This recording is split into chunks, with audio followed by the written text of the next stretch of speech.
Assalamualaikum warahmatullahi wabarakatuh. Perkenalkan, nama saya Andi Mutiara Nugra Dahlan dari kelas 1D, Prodi Penyuluhan Peternakan dan Kesejahteraan Hewan. Saya akan menjelaskan tentang anatomi dan morfologi pada ayam.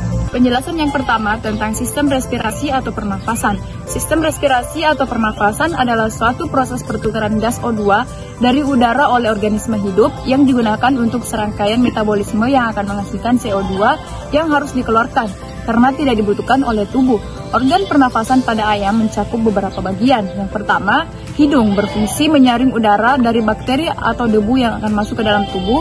Yang kedua, laring berfungsi untuk melindungi saluran pernafasan di bawahnya dengan cara menutup secara cepat pada stimulasi mekanik, sehingga mencegah masuknya benda asing ke dalam saluran nafas. Yang ketiga, trakea berfungsi membawa udara menuju paru-paru. Yang keempat, paru-paru berfungsi sebagai tempat pertukaran oksigen dan karbon dioksida. Dan yang terakhir, kantung udara merupakan selaput tipis berbentuk seperti balon yang berfungsi untuk membantu pernafasan. Proses pertukaran udara juga terjadi di kantung udara. Penjelasan yang kedua tentang sistem peredaran darah. Sistem peredaran darah adalah kumpulan dari beberapa organ yang bersinergi untuk menjalankan fungsi pengangkutan atau transport. Adapun organ peredaran darah pada ayam yaitu 1. Jantung berfungsi memompa darah ke seluruh tubuh. 2. Hati berfungsi mengganti sel darah merah. Dan yang terakhir, ginjal berfungsi menyaring darah. Pembahasan yang ketiga tentang sistem pencernaan. Sistem pencernaan adalah penguraian bahan makanan ke dalam zat-zat makanan dalam saluran pencernaan untuk dapat diserap dan digunakan oleh jaringan tubuh.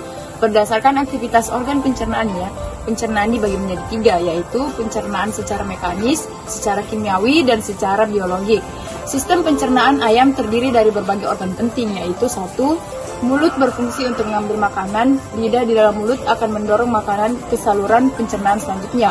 2. Esofagus berfungsi meneruskan makanan dari mulut ke tembolok. 3. Tembolok berfungsi sebagai tempat penyimpanan makanan sementara. 4. Proventriculus berfungsi membantu menguraikan zat makanan. Organ ini merupakan sistem pencernaan secara kimiawi. 5. Ventriculus berfungsi sebagai sistem pencernaan secara mekanik. 6. Pankreas berfungsi mensekresikan hormon insulin. 7. Usus halus berfungsi sebagai tempat berlangsungnya pencernaan dan absorpsi produk pencernaan. Usus halus terdapat 3 bagian, yaitu duodenum mengurangi sisa makanan, jejunum meneruskan sisa makanan, dan ileum tempat penyerapan air.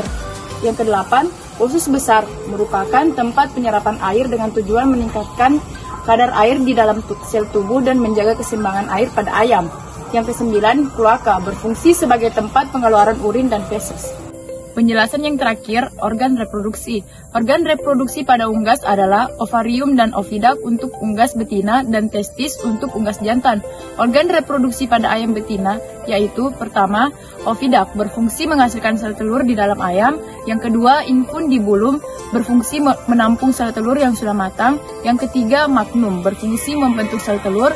Yang keempat, ismus berfungsi memisahkan putih telur dengan kuning telur. Yang kelima, uterus sebagai organ lanjutan dari ismus. Dan yang keenam, vagina berfungsi sebagai tempat lintasan telur. Yang terakhir, kloaka berfungsi sebagai tempat pengeluaran telur. Adapun organ reproduksi pada ayam jantan yaitu pertama, testis berfungsi sebagai tempat terjadinya spermatogenesis.